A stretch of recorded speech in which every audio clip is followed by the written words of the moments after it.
नमस्कार साथियों। अभी हाल ही में अरब सागर में भारत की ओर आ रहे शिप पर जो अटैक हुआ था, उसके बाद से भारत ने अब हूती विद्रोहियों को तबाह करने के लिए एक नई रणनीति बनाई है, जिससे अब अरब सागर में इंडियन नेवी का दबदबा बढ़ेगा। INS मर्मगुआ, INS कोलकाता और INS कोच्चि को अरब सागर में तैनात कर दिया है। जो जहाज के जिस हिस्से पर हमला हुआ था, उसे वहां पर पड़े मलबे को देखने के बाद ऐसा लग रहा था कि शायद इस पर ड्रोन हमला हुआ है। हालांकि इसकी जांच की जा रही है। सऊदी अरब से मंगलुरु की तरफ आ रहे इस जहाज पर शनिवार को अरब सागर में हमला किया गया था कि अटैक करने वाले विद्रोहियों को ढूंढ करके उनका खात्मा करेंगे। आइए इन सभी चीज़ों को कि हूती विद्रोहियों को कौन हथियार देता है और ट्रेनिंग कौन देता है, इन सभी चीज़ों को आइए विस्तार से समझते हैं। देखिए, पिछले 3 से 4 दिन पहले एक जहाज़ पर अटैक हुआ, जो कि ड्रोन अटैक था। इस जहाज़ पर लाइबेरिया का झंडा लगा था और इसके चालक दल में 21 भारतीय नागरिक और एक वियतनाम का नागरिक शामिल था।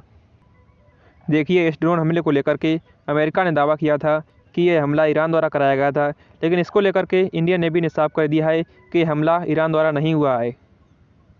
मालवाहक और जहाज़ों पर होने वाले इन हमलों को अंजाम हूती विद्रोही देते हैं। आइए जानते हैं हूती विद्रोहियों के बारे में कि ये कौन हैं।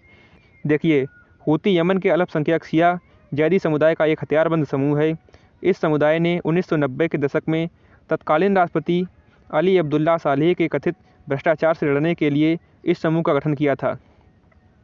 उसका नाम इसके अभियान के संस्थापक हुसैन अल हूती के नाम पर पड़ा। वो खुद को अंसार अल्लाह यानी कि अल्लाह के साथी भी कहते हैं। देखिए, हूती विद्रोहियों का जो मकसद है वो है अमेरिका, इजराइल और यहूदियों को तबाह करना, और इसके अलावा इनका साथ देने वालों को भी बुरी तरीके से नस्तानाबूद करना। देखिए, अभी हाल ही में जो हमले शुरू हुए हैं, ये हमले 7 अक्टूबर को हमास की ओर इजराइल पर और फिर इजराइल की ओर से जवाबी कार्रवाई के बाद ये हमले शुरू हुए हैं। सबसे पहले 21 नवंबर को इजरायली कार्गो जहाज गैलेक्सी लीडर पर हमला हुआ था। यह जहाज तुर्की से भारत की ओर जा रहा था। इसमें सवार 25 लोगों को ईरान के सहयोगी हूती विद्रोहियों ने अपहरण कर लिया था।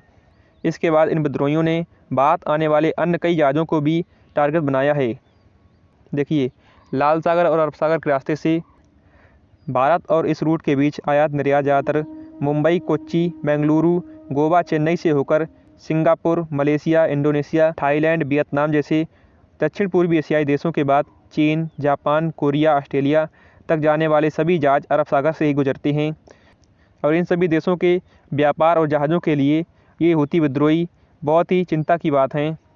सबसे पहले ये जहाज़ हिंद महासागर में आते हैं, फिर अरब सागर में, इसके बाद अरब सागर में अदन की खाड़ी, लाल सागर और इसके बाद सुएज नहर भूमध्य सागर से यहाँ डाइवर्ट होकर यूरोप और वहाँ से जिब्राल्टर से अटलांटिक सागर से फिर अमेरिका तक जाते हैं।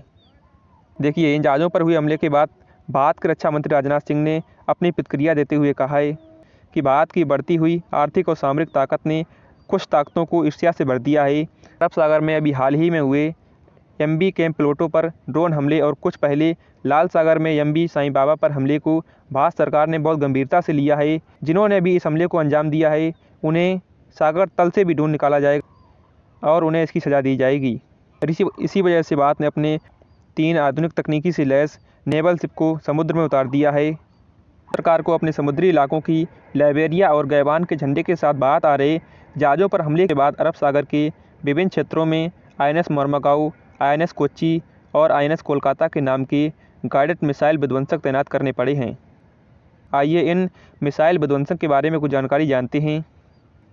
देखिए, ये है INS मर्मगुआ, जो कि नेवी के अनुसार ये युद्धपोत परमाणु, बायोलॉजिकल और केमिकल युद्ध की स्थिति के लिए पूरा तैयार है। इसमें आधुनिक सर्विलांस रडार सिस्टम लगा है, जो कि दुश्मन के हमले का सटीक आकलन करने में सक्षम है। इसके अलावा जो INS कोच्चि है, ये भी 16 सुपरसोनिक क्रूज मिसाइलों से लैस है। यानी कि जो ये तीनों शिप हैं, ये तीनों के तीनों आधुनिक मॉडर्न हथियारों से लैस हैं, जिन पर हेलीकॉप्टर लैंड करने की भी सुविधा है।